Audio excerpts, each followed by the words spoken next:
네, 이재명 대통령이 제70회 현충일 추념식에 참석했는데요. 특별한 희생에는 특별한 보상이 필요하다는 평소 철학을 다시 한번 강조했습니다. 추가 인선에도 속도를 낼 전망인데요. 새 정부 사흘째 주요 전국 이슈 최창렬 용인대 교수, 김철현 경일대 교수 두 분과 함께 말씀 나눠보겠습니다. 반갑습니다. 안녕하십니까? 안녕하세요. 네. 자, 조금 전 있었던 현충일 추념식에 이재명 대통령 내외가 함께 참석을 했는데 먼저 추념사 주요 내용 먼저 듣고 대담 이어가겠습니다. 존경하는 국민 여러분, 보훈은 희생과 헌신에 대한 최소한의 예우이자 국가가 마땅히 해야 할 책임과 의무입니다. 모두를 위한 특별한 희생에는 특별한 보상이 주어져야 합니다. 독립운동하면 3대가 망하고 친일하면 3대가 흥한다는 말은 이제 영원히 사라져야 합니다. 국가와 공동체를 위한 희생이 합당한 보상으로 돌아오는 나라, 모두를 위한 헌신이 그 어떤 것보다 영예로운 나라가 되어야 합니다. 네, 특별한 희생에는 특별한 보상이 필요하다. 이재명 대통령이 그전부터 여러 번 했던 말인데 오늘 추념사 좀 어떻게 들으셨습니까? 우리나라 국가와 국민을 희생한 순국 소년들, 호국 영령들이 없으면 이제 우리가 이렇게 있을 수가 없습니다. 우리나라가 존재할 수가 없어요. 근데 그러한 국가와 국민을 희생한 사람들에 대한 여러 가지 보상 체계라든지 보훈 체계 이런 것들이 미흡했던 게 사실이었던 것 같아요. 역대 쭉 이제 우리나라 역사를 볼 때. 그리고 또한 아까 지금 이재명 대통령이 친일을 하면 3대가 흥하고 이제 반대면 이제 3대가 망한다 이런 얘기인데 우리나라에 말하자면 역사 청산에 관련된 문제이기도 해요. 네. 지금 저에게는 사실 굉장히 배가 있는 얘기라고 좀 봅니다. 그래서 뭔가 이제 그런 것도 좀 바뀌어야 되고 현충일을 이번에 정권 교체를 이제 계기로 해서 한국 사회에 있던 여러 가지 역사적인 문제도 그렇고 또 특히 이제 이재명 대통령이 이제 재난에 대한 안전 이걸 많이 강조하더라고요. 예. 그거 며칠 안 됐습니다만 취임한 지 그것과 같이 연결되는 것 같아요. 그래서 단순히 순국소년 호국 영령뿐만이 아니라 소방이나 안전에 이제 근무하는 분들, 경찰도 그렇고 군도 그렇고 이쪽이 어쨌든 사고가 나면 문책은 하긴 하되 엄정 문책한다고 얘기했잖아요. 이재명 대통령이 문책을 하지만 평소에 또 여기에 대한 근무 여건이라든지 또 보상책 이런 게 잘 같이 갖춰줘야 돼요. 그래야 엄정 문책할 수 있는 거 아니겠어요? 그런 말을 하는 거로 보여서 오늘 이 현충일 추념식의 이 추념사가 다른 때 추념사와는 상당히 남다르다 그렇게 느껴집니다. 네. 네, 또 이 전쟁 걱정 없는 평화로운 나라 또 그런 부분을 강조하기도 했는데 그간 얼어붙었던 남북 관계 개선이 좀 될 거라고 보십니까? 그래서 지금 문재인 정부 때 굉장히 조금 남북이 조금 하이 모드가 있었거든요. 근데 아시다시피 2020년도 그때 남북 개성에 있는 그 남북 공동 사무소가 폭파가 되고 그리고 난 이후에 보면 지금 북한에서 적대적 두 국가론이 나오면서 사실상 2023년도 이후부터는 남북 간의 모든 연락 채널이 지금 두절된 상태에 있거든요. 그렇기 때문에 아마 당분간 아마 남북 어떤 화해 무도가 쉽지는 않을 것 같은데 이번에 이재명 대통령의 첫 인선을 보면 과거 우리 노무현 정부 때 통일부 장관을 지낸 이종석 장관을 이번에 국정원장에 내정을 했거든요. 국정원장이 보면 민주당 정권에서의 보통 국정원이 하는 일이 보통 남북 간의 물밑 협상을 많이 주도해온 부분이 있었습니다. 그렇기 때문에 아마 이종석 원장을 통해서 아마 남북 간의 어떤 고위급 접촉이라든가 아니면 어떤 김정은 위원장하고 있던 남북 정상회담까지도 나름대로 좀 타개하기 위한 그런 물밑 협상의 어떤 카드로 조금 생각이 되고요. 다만 지금 보면은 이번 8월 달에 남북 이제 우리 한미 연합 훈련이 예정돼 있거든요. 그렇기 때문에 아마 그날 남북 군사 훈련이 어느 정도의 규모로 하는지 그리고 북한이 거기에 대해서 어떠한 대응을 보이는지에 따라서 아마 여러 가지 아마 남북 간에 풀어나갈 부분들이 많아지지 않을까 이렇게는 보입니다. 네, 자, 인사 말씀해 주셔서 지금 통일부 장관의 정동영 의원이 지금 하마평에 오르고 있더라고요. 정동영 의원이 오른다는 건 좀 어떤 의미라고 볼 수 있을까요? 정동영 의원이 이미 통일부 장관을 한번 했었죠. 그렇죠. 노무현 정부 때요. 노무현 정부 때 했었고 지금 이종석 지금 국정원장 내정된 이종석 전 장관도 그때 노무현 정권 때 통일 이제 했었죠. 통일을 했었는데 이제 이런 인사들의 성격을 볼 때 다른 것도 여러 변화가 있을 겁니다. 상당한 변화가 있을 것 같아요. 윤석열 정부는 변화가 있어야 되고 완전히 달라져야 됩니다. 달라져야 되는데 이 남북 관계 지금 말씀하셨는데 남북 관계는 획기적으로 변할 것 같아요. 저는 뭐 개인적으로 제일 불안했던 게 윤석열 정부 전반이 불안했습니다만 제일 불안했던 게 전쟁 위험이었어요, 사실.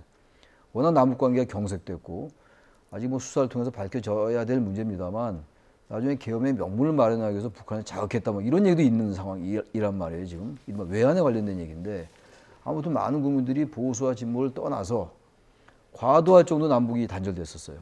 과거에 박근혜 정부 때도 이러지 않았던 것 같아요. 윤석열 정부 같지 않았었는데 그건 어쨌든 바꿔야 돼요. 우리가 국방을 튼튼히 하고 세계 이제 5대 국방력을 갖는 나라이기도 합니다만 어쨌든 대화를 복원해야 됩니다. 그래야 지금 보세요. 트럼프 대통령과 북한과의 이른바 거래 가능성 이런 게 많이 얘기가 나오는 거 아니겠어요? 그리고 트럼프 대통령 얘기가 북미 정상회담 할 수 있다, 미북 정상회담 할 수 있다 이런 얘기를 하고 있는 상황인데 우리는 완전히 단절된 상황이었어요.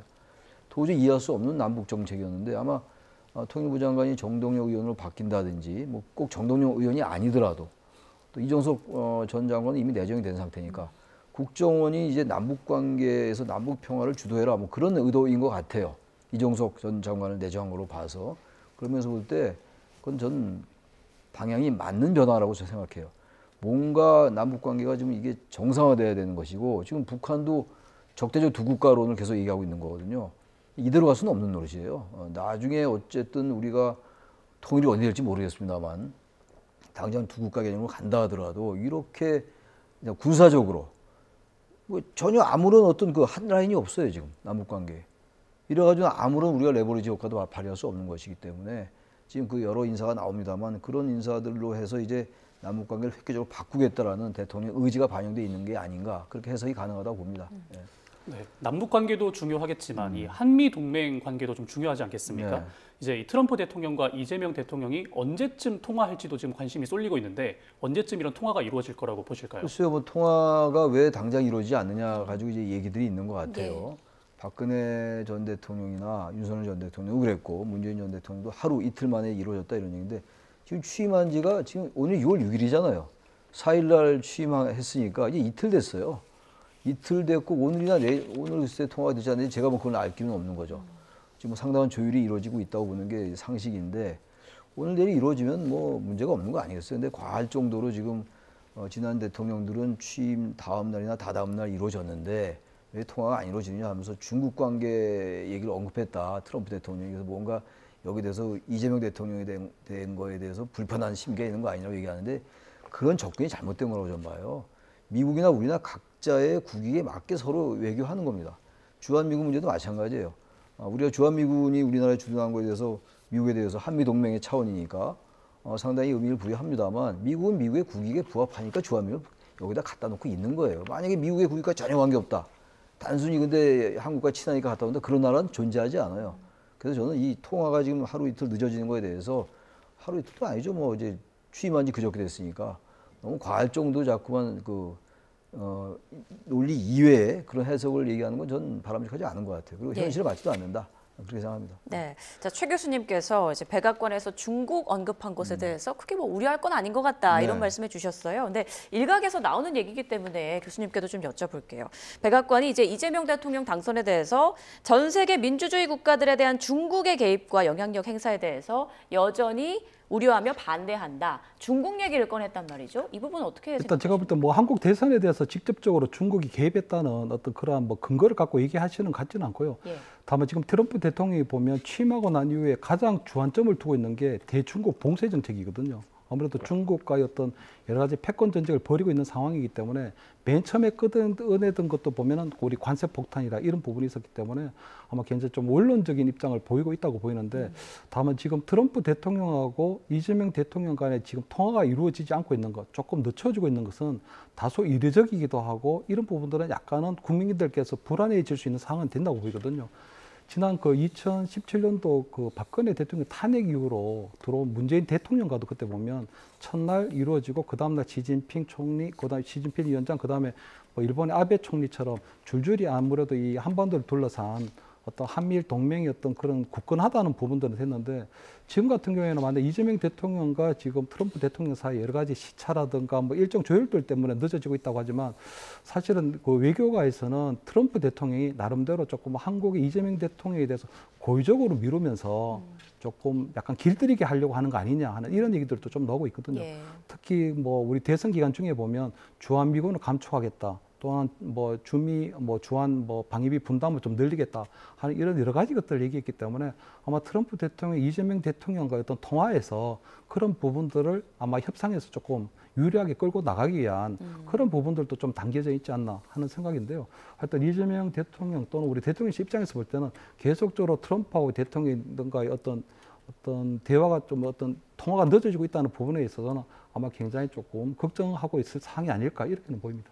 두 분께서 말씀해 주셨던 한국과 중국, 한국과 북한, 또 한국과 미국 이렇게 풀어야 할 외교 숙제들이 많아 보이는데 뭐가 좀 우선시 돼야 된다고 보십니까? 뭐 가장 중요한 게 당연히 국익이죠. 국익인데 주한미군이 이제 방위비 분담, 방위비를 이제 올린다는 거, 이제 그게 우리에게 큰 현안이에요. 지금 현안이고 또 하나가 대만을 침공할 수 있다, 침공할 것이다. 트럼프 대통령, 미국의 시각은 그런 것 같아요. 지금 중국이 2027년도 안에 대만을 침공할 것이다. 그렇게 되면 이제 주한미군의 역할, 그 얘기는 많이 나왔던 얘기예요. 주한미군의 전략적 유연성 같은 거.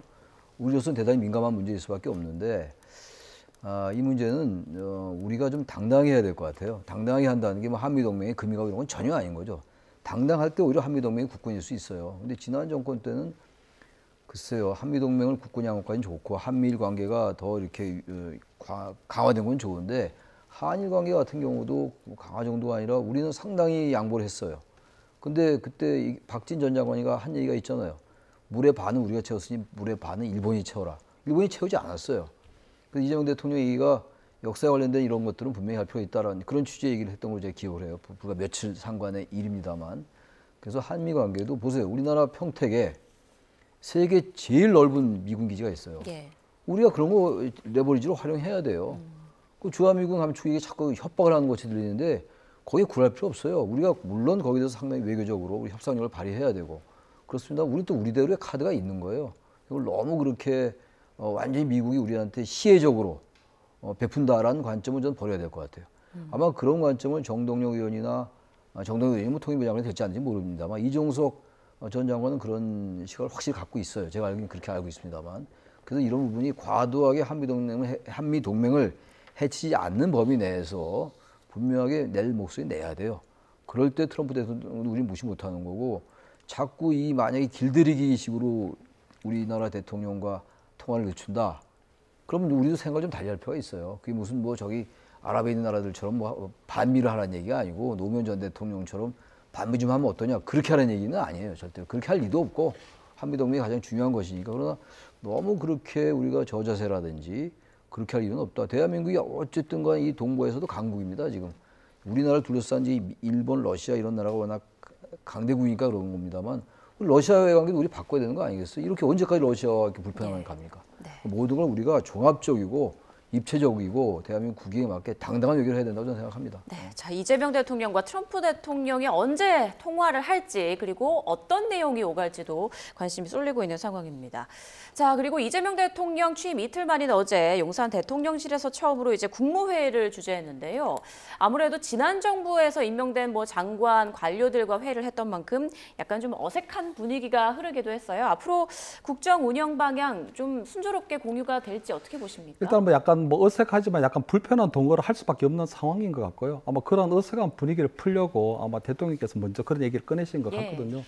아무래도 지금 이제 뭐 새 총리 김민석 총리 후보자를 지명한 상황이기 때문에 아마 총리 인준이 끝나고 그럼 총리 제청을 받아서 새로운 장관을 또 지명을 하고 또 청문회를 거치고 새 내각이 꾸려질 때까지는 아무래도 우리 윤석열 정부의 어떤 뭐 우리 그 장관들하고 어쨌든 뭐 약간 불편하지 어색한 상황을 할 수밖에 없는 것 같은데 어쨌든 보면 지금 보면 그 장관들 말고 어쨌든 우리나라의 관료제 시스템이 굉장히 훌륭하거든요. 그렇기 때문에 아마 이재명 대통령이 그동안 대선 후보 기간 동안에 어떤 대국민 정책 공약을 내세웠던 부분이라든가 여러 가지 국정 운영 방향은 아무래도 그 시간까지는 조금 시간이 걸릴 것 같고요. 어차피 새 정부가 꾸려지는 과정에 있어서 보면 인수위가 없었기 때문에 지금부터 아마 새로운 내각이 구성될 때까지 한 2달 정도는 지금 약간 인수위 같은 그런 역할을 할 수밖에 없는 부분이 있거든요. 그래서 저는 아마 그런 부분에 있어서는 아무래도 현상 유지적인 그런 부분이긴 하지만 꾸려갈 것 같은데, 다만 어제 저는 그 국무회의를 보면 조금 아쉬웠던 부분이 네. 새 정부 들어와서 첫 번째 국무회의인데 24회 국무회의라고 돼 있더라고요. 그러니까 아마 올해부터 카운팅이 되다 보니까 아마 24회로 나온 것 같은데, 새 정부가 시작했으면 올해 언제 몇 번째 하는 거 상관없이 아마 1회 국무회의로 하는 것이 좀 바람직하지 않았을까 예. 하는 생각이 들고, 어제 국무회의 보면은 조금 우리 정통 관료나 아니면 학자 출신은 아닌데 그 이진숙 방통위원장이 어제 자리를 함께 했거든요. 이진숙 방통위원장 같은 경우에는 아마 민주당에서 또 탄핵도 했고 또 기각이 돼서 다시 복귀를 했는데, 아마 본인의 입장에서 볼 때 저는 저 국무회의에 참석하고 싶지 않았을 수도 있을 것 같아요. 근데 지금 보면 방통위원회가 이진숙 방통위원장 1인 체제거든요. 그렇기 때문에 아마 장관을 대신해서 차관을 보낼 수도 있는데, 아마 본인을 대리해서 보낼 수 있는 마땅한 부위원장도 없고 또 방통위원도 없기 때문에 본인이 참석했는 부분이 있어서 아마 이재명 대통령 입장에서 볼 때도 약간 어색했지만, 아마 이진숙 방통위원장도 이재명 대통령과 함께하는 국무회의가 상당히 불편했을 것이다. 그리고 아마 저렇게 자리를 지킨 것은 아마 이재명 대통령의 동안에 본인이 방통위원장으로 어떤 보장된 어떤 3년 임기를 본인이 채우겠다고 하는 그런 강력한 의지를 또 보인 게 아닌가, 이렇게 평가합니다. 네, 말씀해 주신 것처럼 이러한 그 배경들이 있잖아요. 조금 어색할 수밖에 없는 이런 배경들. 그러면 이제 인사가 나오기 전까지 전 정권 내각들과 이제 함께 일을 해야 되는 상황인데, 앞으로 그런 공약을 이행하려고 하는 부분들이 공유가 좀 가능할 거라고 보십니까? 그래서 어느 정도는 아마 지금 그 현상 유지적인 부분이 있지만, 아무래도 새로운 공약은 지금 한 새로운 내각이 꾸려질 때까지, 지금 어제 보니까 이한주 그 민주당의 연구원장을 중심으로 해서 예. 국정기획위원회라는 걸 구성을 했더라고요. 맞습니다. 아무래도 국정기획위원회가 아마 어느 정도까지 아마 활동할지 모르겠지만 한 2달여 정도 활동을 하면서 전체적으로 이재명 정부가 앞으로 추진해 나갈 어떤 국정 방향도 잡고, 또 그다음에 국책 우선순위에 대한 어떤 뭐 선호라든가 어떤 경중도 따지는 그런 부분들로 하지 않을까. 특히 아마 이재명 대통령 입장에서 볼 때는 대선 후보 때 여러 가지 아마 득표를 위한 많은 어떤 공약을 뭐 내놓은 게 많으시거든요. 근데 그 중에는 뭐 실현되는 부분도 있을 수도 있고 또 중장기 과제로 넘겨야 될 부분도 있고 하기 때문에, 아무래도 정책의 어떤 우선순위라든가 경중을 좀 나누는 그런 부분들은 국가위원회에서 하면서, 현재 국무위원회에서는 나름대로 현상 유지적인 아마 그런 국정 철학을 하는 방향으로 가지 않을까, 이렇게 보입니다. 네. 자, 어제 국무회의 3시간 30분 넘게 이루어졌고, 도시락을 먹으면서 경제 얘기를 주로 했던 것 같은데, 좀 이재명 대통령의 일하는 스타일을 좀 알 수 있었다, 이런 분석도 있습니다. 자, 그리고 말씀해 주신 김에 그 이한주 전 민주연구원장, 이제 국정기획위원회 위원장으로 이제 발탁이 됐는데, 인물에 대해서 좀 설명을 좀 해주실까요? 국정기획위원회 위원장으로 발탁된 이한주 민주연구원장 했었죠. 예. 민주당이 민주연구원장을 했고, 경기도에서도 경기연구원장을 했고, 그러니까 이재명 도지사 시절에부터 이재명 대통령과는 이 정책적인 그 호흡을 맞춘 인물이에요. 다들 이한주 민주연구원장이 요직에 발탁될 것이다. 특히 정책 분야에, 특히 정책실장에도 많이 있었다고 그러잖아요. 예. 그쪽에 이제 기용될 거란 예측은 많이 있었어요. 그래서 국정기획위원회가 지금 인수위가 없이 출범하는 정권이니까 사실상 인수위의 역할을 하는 거죠. 여러 가지 앞으로 이제 5년 동안의 임기 동안에 여러 가지 국정의 어떤 밑바탕, 청사진 이런 부분들을 이제 제시하는 거거든요. 국정기획위원회가 그 밑그림을 그리는 거예요. 상당히 중요한 거죠. 이재명 대통령에 대해서도 공약이라든지 정책 이런 것들 같이 이제 결합시켜서 구체적인 실천으로, 제도적 실천으로 이게 구체화하는 것이기 때문에 그런 의미가 있다고 보고, 아까 국무회의 말씀하시니까 저도 한 말씀 드리면, 국무회의가 좀 바뀌어야 돼요. 국무회의가 항상 보면은 대통령이 얘기하고 그거 이제 장관들, 국무위원들이 받아 적고 이런 식으로 해왔는데, 그렇게 가서 안 됩니다. 국무회의라는 건 국무위원들이니까 국무위원회 자격으로 참석하는 거예요. 그러니까 예를 들어서 외교부 장관이라 하더라도 외교 현안이 아니더라도 국정에 다른 현안이 됐으면 그게 굉장히 중요한 국정 현안이 될 거 아니에요?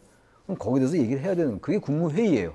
근데 우리나라 국무회의는 무슨 대통령이 얘기하고 대통령 거 받아줬고 그리고 끝나고 이런 식의 일방적인, 그건 회의가 아닌 거죠. 미국의 그 대통령도 보면 옆에 아주 바짝 붙어 앉아가지고 토론회 갖고 대담하는 거 토론 같잖아요. 근데 우리는 국무회의가 토론이 아니었다고요. 아주 권위적이고 그랬는데, 어제 첫 번 국무회의였습니다만 그런 부분들이 많이 완화될 가능성이 있다. 충분히 토론하고 대담하고 얘기하고 또 질문도 하고 장관들도 자신의 업무가 아니라 하더라도 이슈가 주제가 있을 때 거기에 대한 자기 의견을 얘기하고 이렇게 돼야 돼요. 근데 그게 아니라 완전히 경직돼가지고 그 무슨 저기 과거 권위주의 시대 때의 국무회의로 계속 일관돼 왔다고요. 그러면서부터 저는 국무회의가 어제 3시간 반 동안 하고 말이죠. 뭐 김밥도 먹고 뭐 김밥 먹고 안 먹고 전혀 중요한 게 아니고 바쁘면 김밥 먹고 또 뭐 시간이 있으면 뭐 좋은 밥도 먹고 이런 거고 김밥이 나쁘다는 게 아니라 어쨌든 개념을 좀 바꿔야 돼요. 너무 경직되고 구태한 어떤 관행에 완전히 딱 묻혀있는 그거를 깰 조짐이 보인다 어제. 그래서 어제 국무회의는 상당히 의미가 있었다라고 저는 생각합니다. 예. 네, 그리고 이 초대 국무총리에 김민석 의원을 지명을 하기도 했습니다. 이 김민석 의원을 국무총리로 지명한 배경에 대해서는 좀 어떻게 볼 수 있을까요? 글쎄 김민석 의원이 이제 그 운동권 학생회장 출신이고 그리고 특히 이제 이재명 정권 출범하는데 상당히 역할을 했죠. 그리고 특히 이제 이 김민석 의원 하면 떠오르는 게 수석 최고위원입니다만 김민석 의원 하면 떠오르는 게 계엄을 미리 예측했다는 거. 무슨 정보나 첩보가 있어서 했는지까지는 모르겠습니다만 그때 김민석 의원이 계엄을 언급할 때 아무도 그거를 현실화된다고 생각하는 사람이 없었을 거예요. 우리 시대에 지금 이 계엄이 말이 안 되는 거니까. 근데 그게 현실화 됐잖아요. 그리고 나서 그 계엄이 되고 난 다음에 어쨌든 이쪽에 계엄 세력과 계엄 세력의 최전방에 나서서 같이 싸운 게 김민석 의원이죠. 사실 이재명 대통령 입장에서 볼 때. 그리고 고비고비마다 정치적 위기 때마다 아주 친명으로 출발한 인사는 아니라 하더라도 이재명 대통령으로서는 상당히 신뢰가 갔을 거예요. 그리고 총리 맡길만 하다. 그러니까 사실상 책임 총리와 같은 정치적 지분이 있는 총리의 역할을 맡기지 않을까. 지난 정권들의 대체적으로 모든 총리가 그러지 않았습니다만 국무총리들이 대단히 유명무실했어요. 왜냐하면 헌법 86조에 이렇게 나와 있잖아요. 대통령을 보좌하고 아무리 국회 임명동의를 받는다 하더라도 대통령을 보좌하고 대통령의 명을 받아 행정각부를 통할한다 이렇게 나와 있단 말이죠. 헌법에 이렇게 명시되어 있어요. 그게 총리의 한계인데 대통령이 얼마나 힘을 실어주냐의 문제거든요. 권력을 분산한다는 차원에서. 그러면서 볼 때 대통령이 이재명 대통령이 김민석 만약에 총리가 되면 뭐 될 확률이 높지 않겠어요. 국회 임명동의가 될 게 확실하고 그렇게 된다면은 상당한 정도의 권한도 좀 위임을 하고 정말 헌법에 나와 있는 행정각부를 통할하는 그런 권한을 맡기지 않을까. 상당한 신뢰를 갖고 있는 것 같아요. 그런 게 배경이 아니겠는가라고 생각합니다. 네. 네. 추가 인선도 이제 관심이 쏠리는데 뭐 일각에서는 행안부 장관으로 이제 김경수 전 경남지사가 유력하다 뭐 이런 얘기도 흘러나오고 있습니다. 그런데 지금까지의 그런 인선과 관련해서 개혁신당에서는 통합과 거리가 먼 인사다 이렇게 좀 비판을 하기도 하는데 향후 인선 좀 어떤 인물들을 중심으로 어떻게 꾸려져야 된다고 보세요? 일단 뭐 여러 이제 좀 이 장관 후보자들에 대한 함합형이 무성한 건 사실인데요. 예. 사실은 김민석 의원이 초대 총리가 되는 부분에 있어서는 조금 아쉬움이 있다고 보이거든요. 왜냐하면 저는 조금 총리라고 하는 부분이 새 정부의 어떤 총리가 던지는 대국민 메시지라고 하는 부분이 있는데 김민석 의원 같은 경우에는 정무통도 아니고 그렇다고 해서 뭐 경제통도 아니고 그렇다고 글로벌 외교통도 아니기 때문에 사실은 지금 김민석 의원이 초대 총리를 던지면서 이 이재명 대통령이 국민에게 전하고 싶은 메시지가 무엇일까 이런 부분에 있어서는 저는 좀 아쉬움이 있다고 보고요.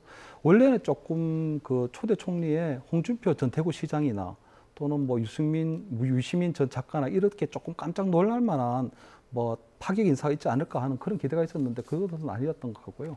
그럼 김민석 총리 후보자 같은 경우에는 지금 사실은 그 이재명 대통령 같은 경우에는 그 지금 민주당의 대표를 지냈고 그리고 김민석 의원 같은 경우는 수석 최고위원을 지냈기 때문에 민주당 1위, 2위 하시던 분들이 다 지금 입각을 하게 되는 상황이 되거든요.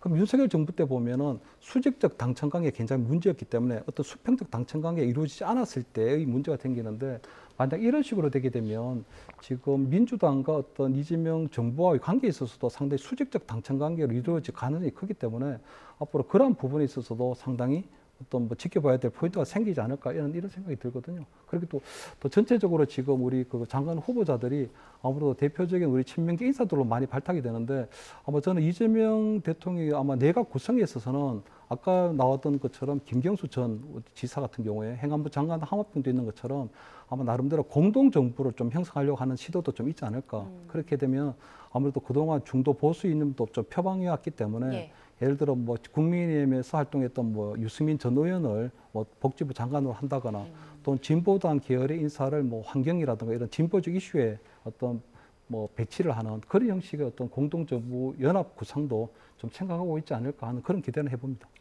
네, 그런가 하면 어제 더불어민주당은 대선 전부터 예고한 대로 내란 특검법, 김여사 특검법, 최상병 특검법, 이른바 3대 특검법을 통과시켰습니다.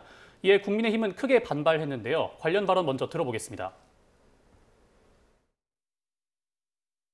민주당은 주권자 국민의 명령을 받들어 대한민국 정상화를 위해 민주당에게 부여된 책무를 따박따박 이행하겠습니다. 내란 특검법은 국민의 불안을 빠르게 해소하고 대한민국 헌정 질서를 유린한 내란 세력을 엄하게 단죄할 것입니다. 김건희 특검법은 윤석열, 김건희 국정농단의 실체를 낱낱이 규명하고 무너진 정의와 법치를 바로 세울 것입니다. 과연 새 정부의 출범에 또 새 정부의 성공에 도움이 될 것 같습니까? 이게 어떤 민생 법안보다도 더 급한 법안들입니까? 우리도 여당을 해봤습니다. 돌이켜보건대 대통령 임기 첫날이 가장 힘이 넘치는 날입니다. 가장 힘이 있을 때 가장 국민에게 혜택이 고루 돌아가는 의미 있는 민생 관련 정책과 법안을 펼쳐야 합니다. 네, 3대 특검법, 지난 정부에서 이딴 거부권 행사로 여러 차례 폐기되면서 우여곡절을 겪었던 법안들인데 이재명 정부 출범 이후에 거대 여당 주도로 무난하게 국회 문턱을 넘었습니다. 대통령실도 이 거부권을 쓰지 않겠다는 입장을 밝힌 만큼 공포가 된다고 봐야 될까요? 150%죠. 거부권 행사하면 안 되죠. 지금 말이 안 되는 얘기고 제2호권은 있을 수 없는 얘기고 이게 지금 진작 됐어야 될 특검들이에요. 김건희 여사 특검이 언제부터 얘기됐던 거, 벌써 몇 번씩 다 제2호권 행사했던 거 아니에요. 윤석열 정부에서 거부권 행사했던 거고. 그리고 최상병 특검은 말할 것도 없어요. 벌써 그 사건이 일어난 지 몇 년이에요? 3년이 다 돼가요 지금. 근데 윤 대통령의 대통령실 대통령 시절 때 얘기해요. 윤석열 전 대통령과 대통령실의 이 수사 외압 의혹 사건. 그리고 얘기됐던 거 아니었어요? 그 이종섭 전 장관 갑자기 출국시키고 이런 상황들. 이거 벌써 규명됐어야 되는 문제입니다. 근데 이제 지금 특검이 통과될 수밖에 없는 겁니다. 지금 권성동 원내대표가 저렇게 얘기하는데 저렇게 얘기할 자격 없어요. 그 정말 국민들의 여론이 제가 알기로는 김건희 여사 특검 그리고 이 지금 최상병 특검은 찬성 여론이 높았다고요. 내란 특검은 말할 것도 없습니다. 내란 지금 관련제 윤석열 전 대통령이 내란 수괴 혐의로 이제 재판받고 있습니다만 그리고 여러 인사들이 이제 기소돼서 재판받고 있어요. 이걸로 그칠 수가 없는 거죠. 지금 밝혀지지 않은 게 엄청 많다고 좀 봐요. 계엄 당일날도 그렇고. 당연히 특검해야 돼요. 단지 이게 자꾸 왜 검찰 수사를 놔두고 정권이 바뀌었으니까 검찰이 알아서 할 거 아니냐. 검찰이 이 전 정부의 검찰이 아니기 때문에 알아서 할 거다라고 얘기하는데 지금 보세요. 지난번에 그 윤석열 전 대통령 석방된 게 3월 8일이었어요. 그때 그 신부장 검찰총장이 즉시항고 안 했잖아요. 그런 검찰이기 때문에 지금 특검해야 돼요. 이거 당연히. 그 힘이 있을 때 민생법안이라 힘이 있을 때 민생법안도 하고 이것도 같이 하라 이런 얘기예요. 그 민생 다 끝난 다음에 이 특검하고 그럽니까? 말이 됩니까? 국가의 여러 영역들이 있는 거예요. 직무의 영역이 있는 것이고 직군이 있는 것이기 때문에 특검하고 그리고 민생은 민생대로 하고 또 내란 극복도 하고 그렇게 하는 게 맞는 거예요. 경제 회복도 하고 말이죠. 근데 이걸 지금 뭐 특검을 왜 하느냐? 너무 늦은 거죠. 지금 정권이 안 바뀌었으면 하나도 밝혀지지 않은 일들이에요. 이게 지금. 근데 이제 이렇게 말할 자격이 전혀 없다. 당연히 해야 되는 것이고 예. 뭐 또 검사의 규모가 많다? 규모가 많을 수밖에 없죠. 이거는. 기간이 어느 정도 필요한 거죠. 단지 이 특검이 너무 오래, 이게 170일이 최장 아닙니까? 올해 연말까지 할 것 같은데 단지 이제 특검 관련 수사라든지 최상병 특검 이런 것들이 특검은 끝날 것이고 이른바 정치보복으로 해석되지 않게끔 굵고 그리고 아주 깊게 하되 너무 범위를 넓게 하거나 이렇게 되면 안 된다. 그러나 분명히 할 건 정확히 해야 된다. 단호하게 해야죠. 엄정하게 해야 된다. 이렇게 생각합니다. 네. 예를 들어서 야당에서는 특검법이 과연 1호 법안이 되는 게 맞냐 이렇게 좀 비판을 하기도 했는데 어제 본회의에서 그 대법관 증언법이 이제 보류가 되지 않았습니까? 그런데 일부 보도에 따르면 속도전에 이제 제동을 건 사람이 이재명 대통령이다. 자, 이런 보도도 있었는데 비판 여론을 좀 의식해서 약간 속도 조절에 나섰다 뭐 이렇게 볼 수 있을까요? 그래서 아마 제가 볼 때 선호를 조금 가려서 예. 아마 속도를 조절하는 걸로 보이고요.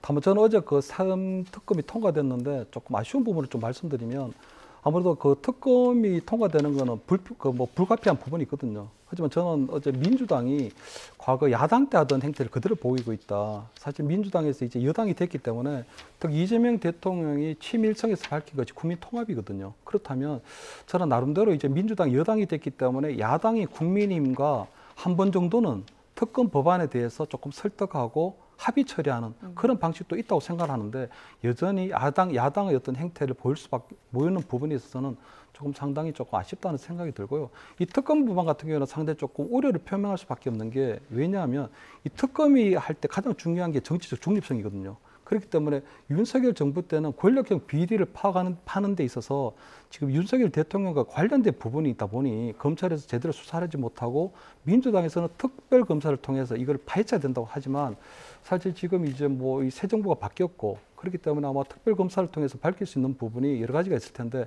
아마 특별검사 같은 경우는 가장 중요한 정치적 중립성이거든요. 근데 지금 보면 민주당하고 우리 그 조국 혁신당에서 추천한 사람들, 그러니까 다시 말해서 민주당에서 추천한 특별검사를 민주당의 당적을 가지고 있는 이재명 대통령이 임명하게 되는 부분이거든요. 그렇다면 이 특별검사에게 과연 정치적 중립성이 지켜질 수 있을 것인가 하는 이런 부분이 있고요. 두 번째는 보면 세계 특검 중에서 가장 크게 지금 내란 특검이거든요. 내란 특검에만 투입되는 검사가 60명입니다. 예. 예를 들어서 지금 작년 12월 3일 일어났던 비상계엄에 대해서 윤석열 전 대통령이 수사받고 재판받고 있고요. 나머지 우리 계엄 지휘부들도 다 지금 재판을 받고 있는 상태인데 거기에 투입되는 인원이 60명이라고 하는 건 지금 비상계엄과 관련해서 지금 야당인 국민의힘이나 개혁신당을 지금 타겟으로 하고 있다는 부분들이 드러나고 있다고 보이거든요. 특히 그 이재명 대통령의 후보 시절에 TV 토론회에서 이준석 개혁신당을 향해서 그 계엄 해제 당일 왜 본회의에 참석하지 않았느냐 하는 부분들을 계속 집요하게 물었었거든요. 예. 그리고 당시 아마 국민의힘의 원내대표였던 추경호 원내대표도 왜 국회로 오지 않고 당사에 모여 있었나 하는 부분이 있어서 아마 이번 내란 특검의 핵심이 결국은 국민의힘이나 개혁신당을 타겟으로 하고 있다면 이 부분에 내란 특검을 빙자한 정치 보복으로 흐를 가능성도 있기 때문에 아마 국민의힘이나 개혁신당 같은 야당에서 이 부분에 대해서 강력하게 반발할 가능성이 크거든요. 또 하나는 이 세 가지 특검하고 함께 통과된 게 우리 검사징계법인데 검사들은 일을 제대로 하지 않았을 경우에 탄핵이나 금고 이상의 형을 받으면 파면할 수 있게 있는데 이제는 일반 징계를 통해서도 파면할 수 있다는 거거든요. 그렇다면 지금 현재 두려워하고 있는 검사들은 누구냐? 어제 아마 그 이화영 평화부지사가 지금 7년 8개월 정도의 대북 송금 때문에 확정이 됐는데 결국은 이재명 대통령도 마찬가지로 그 건으로 해서 제3자 뇌물죄로 해서 기소가 돼 있는 상태거든요. 아마 대북 송금을 아마 수사했던 검사는 굉장히 좀 불안해할 가능성이 좀 굉장히 크다고 보이거든요. 거기다 뭐 대장동 수사나 아니면 백현동 수사를 했던 그런 검사들도 해당 사항도 될 수 있다고 보기 때문에 아마 그런 부분에 있어서 이게 과연 1호 강행 처리 법안으로 적절한가 하는 부분에 대해서는 아마 국민의힘에서 유감을 표명한 게 아닌가 이렇게 보입니다. 이어서 국민의힘 상황에 대해서 조금 먼저 알아보겠습니다. 이 대선에서 패해 야당으로 돌아간 국민의힘이 원내대표 사퇴 또 당대표 추대를 놓고 내홍을 일기도 했는데 이와 관련된 목소리 한번 들어보겠습니다. 원내대표로서 저희 책임이 결코 가볍지 않습니다. 그 책임을 회피할 생각도 그리고 변명할 생각도 없습니다. 보수의 재건을 위해 백지에서 새롭게 논의해야 합니다. 저부터 원내대표직을 내려놓겠습니다. 권성동 원내대표 사퇴는 만시지탄이지만 저는 그는 순리라고 생각하고 지도부 총사퇴가 가장 깔끔한 그런 어떤 모습이고요. 그리고 하루빨리 원내대표를 선출하고 그리고 또 한 달에서 두 달 안에 새로운 지도부를 구성하는 저는 조기 전당대회를 해야 된다고 생각합니다. 저는 뭐 당대표에 아무 욕심이 없습니다. 당대표가 뭐 월급이 나오는 것도 아무것도 아니에요. 누구든지 할 사람이면 해라 이거. 그건 제대로 해라 입니다. 그래서 저는 아무 욕심이 없고. 네, 대선 패배 수습을 명분으로 하고 있지만 결국 당권 싸움하는 거 아니냐 뭐 이런 얘기가 나오고 있는데 국민의힘 상황에 대해서 두 분 의견 좀 짧게 듣고 오늘 대담 마무리하겠습니다. 일단 대선에서 패배했기 때문에 나름대로 어떻게 이제 이 대선 패배를 수습할 것이냐, 국민의힘을 어떻게 혁신하고 보수를 재건할 것인가에 대한 여러 가지 논의가 나올 수밖에 없고요. 아마 김용태 비대위원장이 나름대로 다음 주가 되면 의원총회를 거쳐서 아마 새로운 비대를 어떻게 구성할 것인지 아니면 조기 전당대회를 열 것인지 나름대로 여러 가지 백과쟁명식의 어떤 논의가 이어지지 않을까 이렇게 좀 보입니다. 예. 지금 당장은 아마 국민들께서 보기에는 예. 다소 뭐 실망스러운 모습이 아닐까 이렇게 평가됩니다. 김문수 전 후보가 저렇게 얘기하는 걸로 봐서 당권에 도전할 것 같아요. 지난번 때도 대권에 욕심 없다고 그랬어요. 근데 이번에 대권에 당대표에 관심이 없다고 얘기하는 것도 그렇지 않을 것 같고, 지금 김문수 후보 한 여러 가지 얘기가 있어요, 지금 최근에. 이 얘기들이 왜 진작 대선 때 얘기를 안 했느냐. 이제 와서 얘기하는 게 너무 뒷북이고, 여전히 지금 보니까 국민의힘은 당권 경쟁에 몰입해 있는 것 같고, 개혁, 쇄신 이런 것들은 점점 거리가 먼 쪽으로 가는 게 아닌가라고 생각을 합니다. 네. 알겠습니다. 두 분 말씀은 여기까지 듣겠습니다. 최창렬 용인대 교수, 김철현 경일대 교수와 함께했습니다. 고맙습니다. 감사합니다.